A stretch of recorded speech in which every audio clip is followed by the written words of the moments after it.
자, 그럼 이인좌의 난이 끝난 후 조선의 상황은 과연 어땠을까요? 금방 안정되진 않습니다. 영조가 불안할 수밖에 없는 상황은 계속 되는데요. 특히 불안한 지역이 있었는데요. 어디였냐면 영남 지역이었어요. 영남. 자, 왜냐하면 이인좌의 난 당시 영남 지역에서만 수만 명 정도로 추정되는 사람이 이 이인좌의 난에 가담했거든요. 그래서 연루된 사람들이 벌 받을까 봐 다 도망가 버린 겁니다. 자, 이러면서 온 고을이 막 텅텅 비어버린 이런 황당한 상황이 벌어지는 것이죠. 자, 그래서 영조가 선택한 영남 지역 백성을 달랠 적임자 누구? 박문수. 박문수. 맞습니다. 자, 그런데 박문수는요, 그곳에서 또 한 번 파격적인 행동을 보입니다. 와. 영남에서도. 네. 이번엔 뭐였을까요?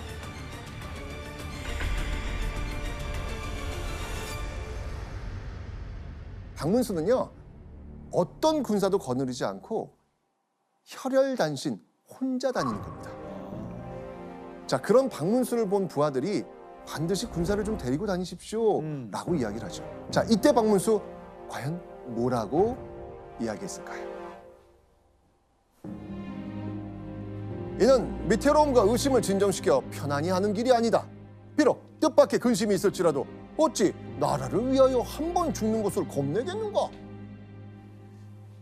박문수는요, 자신이 군사와 함께 가면 백성들이 그걸 보고 의심하고 경계할 수 있다라고 생각을 했던 겁니다.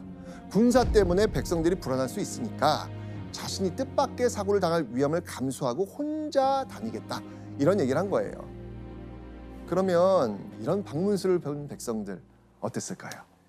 서서히 두려움이 없어지고. 사라지죠. 녹습니다. 결국 박문수의 노력으로 백성들이 하나 둘 마을로 돌아왔고요. 영남 지역의 민심은 차츰 진정이 되었습니다. 그리고 이 소식을 들은 영조, 네. 너무너무 흡족해합니다.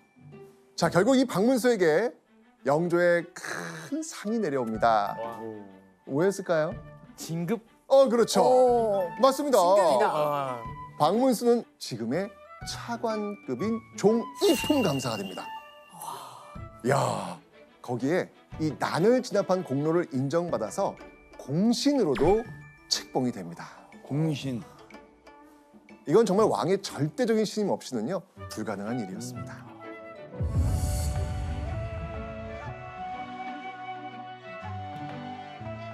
영조의 든든한 신임을 받은 박문수는요, 1728년 지금의 경상도지사격인 경상감사로 부임하게 됩니다. 어사로 민심을 살피러 갔었던 영남 지역, 이제는요, 박문수가 그곳을 직접 책임지고 다스리게 된 겁니다.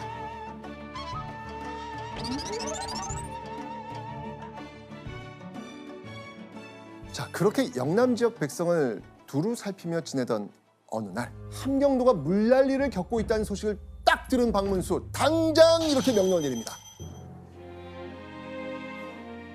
창고의 곡식 3,000석을 즉시 함경도로 보내라.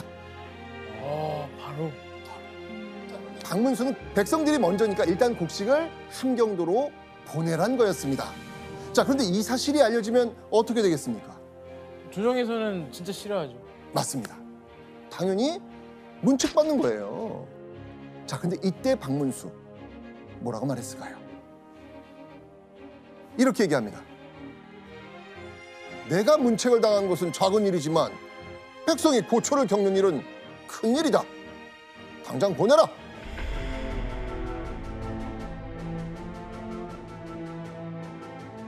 그로부터 2년 후 또 한 번 박문수는 파격 행보를 펼칩니다.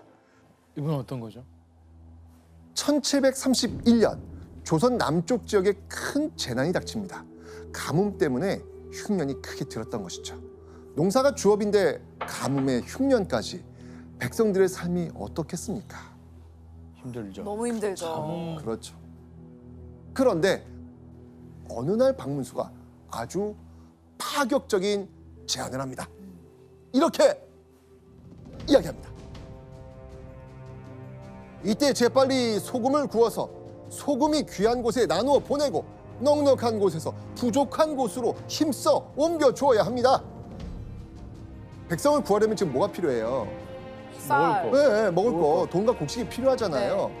고민하던 박문수가 생각한 건 바닷물을 이용해서 소금을 굽고 구운 소금으로 곡식을 사는 겁니다.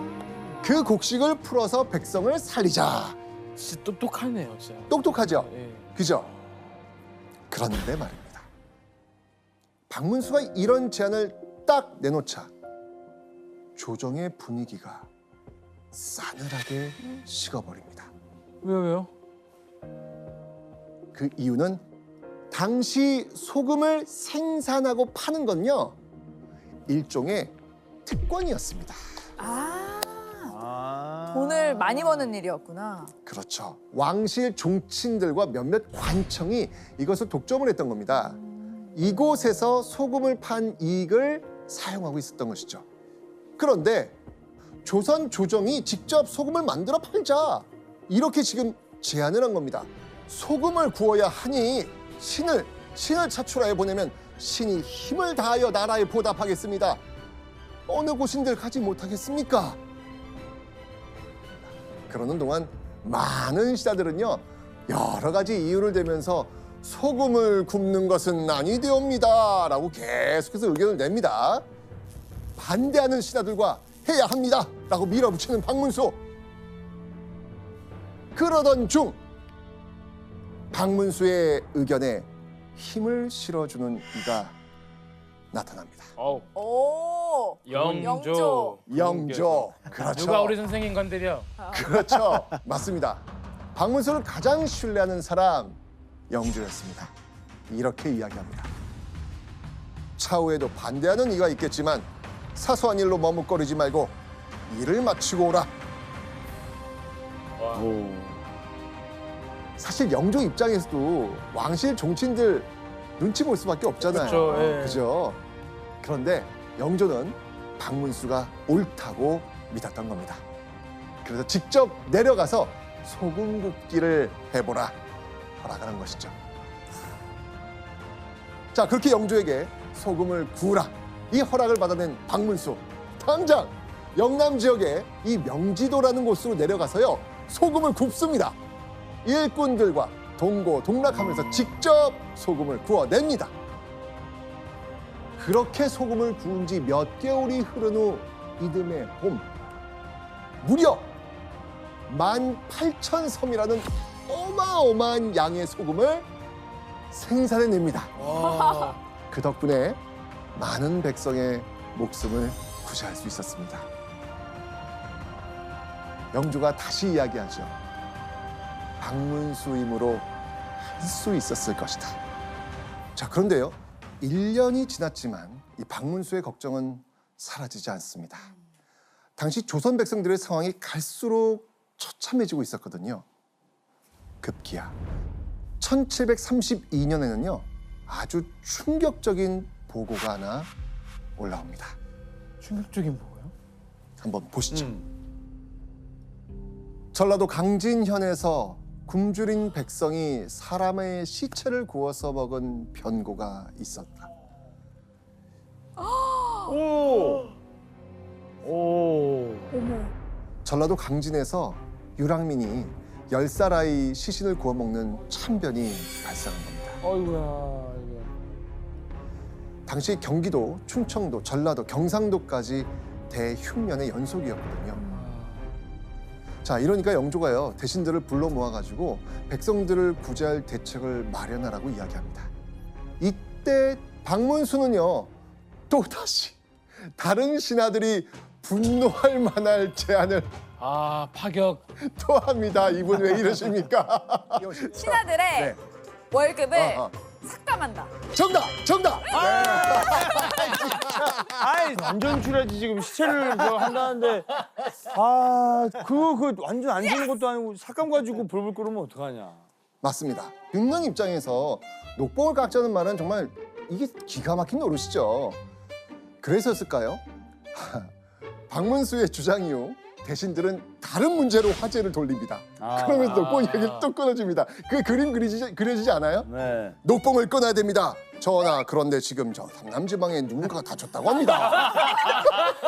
아, 바꿔야지. 이렇게 이야기를 네. 전환시키는 거 있잖아요. 바꿔야지. 자, 이렇게 되면서 녹봉삭감은 흐지부지하는 듯 했습니다. 네. 자, 그런데 회의 막바지쯤에 이런 소리가 들립니다. 지위 고하를 막론하고 녹봉을 감아라. 박문수의 제안에 찬성하는 이가 있었던 것이죠. 어휴, 누굴까요? 어이구야. 유일한 한 사람. 영조. 맞습니다. 영조였습니다. 이 박문수의 강력한 주청에 그게 옳다는 걸 확신한 겁니다. 백성의 문제 안에서 둘의 마음은 같았던 것이죠. 하지만 이 녹봉을 삭감하는 조치가 취해진 이후에도요, 백성을 돕기 위한 대책회의는 며칠 동안 이어집니다. 자, 그 정도의 조치로 국가 재난 상황을 수습할 수는 없었기 때문인데요. 자, 그런데 이 회의가 거듭될수록 박문수의 분노는 계속 올라갑니다. 계속 올라갑니다. 왜냐하면 이 박문수가 봤을 때 이 계속 지금 회의 나고 있는데 네. 와, 이 너무 소극적인 거야. 다른 대신들은 서로의 이익에 피해가 갈까 봐 눈치 보느라고 이 뾰족한 대책 하나 내놓지 못하고 있는 그런 상황이 계속 벌어지는 겁니다. 그런 상황을 박문수가 이 지켜보면서 얼마나 답답했겠어요. 답답하다. 답답해. 답답하네 진짜. 결국 박문수가 부글부글 끓기 시작하면서 급기야는 버럭 소리를 지릅니다. 이렇게 말이죠. 마치 노예처럼 굴며 입을 다물고만 있으니 이렇게 하고도 나라가 어찌 나라다운 나라가 되겠습니까? 자, 그런데 박문수가 노예 발언을 한 지 3일 뒤 영조에게 상소가 올라옵니다. 자, 어떤 내용이었을까요? 상소의 내용은 이렇습니다. 광란한 잠꼬대에다가 속되고 패려스러운 말이 뒤섞여 있었습니다. 자, 여러분, 이거 누구 얘기일까요? 박문수. 아, 그렇죠. 박문수요. 박문수를 지금 비난한 겁니다. 한마디로 박문수가 미치광이처럼 말했다면서 벌을 주라는 겁니다. 자, 그렇지 않아도 미운털이 잔뜩 박혔던 박문수, 바로 이 노예 발언 때문에 관료들 사이에서 미치광이로 전락해버린 겁니다. 이렇게 박문수를 벌하라는 상소 계속 올라옵니다. 자, 영조 과연 어떻게 답을 내렸을까요? 아, 난감했겠다. 어떻게 난감했겠다. 했을까? 난감했겠죠. 네. 박문수에 대해서 이렇게 영조가 이야기합니다. 박문수가 말은 거칠었지만 세태를 개탄한 것이니 잘못됐다고 하는 건 지나치다 라고 이야기합니다. 아, 네. 의리 있다. 진짜 그죠? 상소가 올라와도 벌을 주지 않겠다는 영조의 말. 결국 영조도 박문수와 같은 생각을 하고 있었구나라는 것을 알 수 있습니다. 자, 그리고 영조는요, 박문수를 향한 마음을 직접 드러내기도 하는데요. 영조가 했던 말이 있거든요. 한번 보시죠. 박문수를 사람들이 광인이라고 말하지만 나는 홀로 광인이라고 말하지 않는다. 오늘날 연석에서 박문수가 없었다면 어찌 이런 말을 들을 수가 있겠는가. 영석은 직관을 하니 칭찬할 만한 일이다.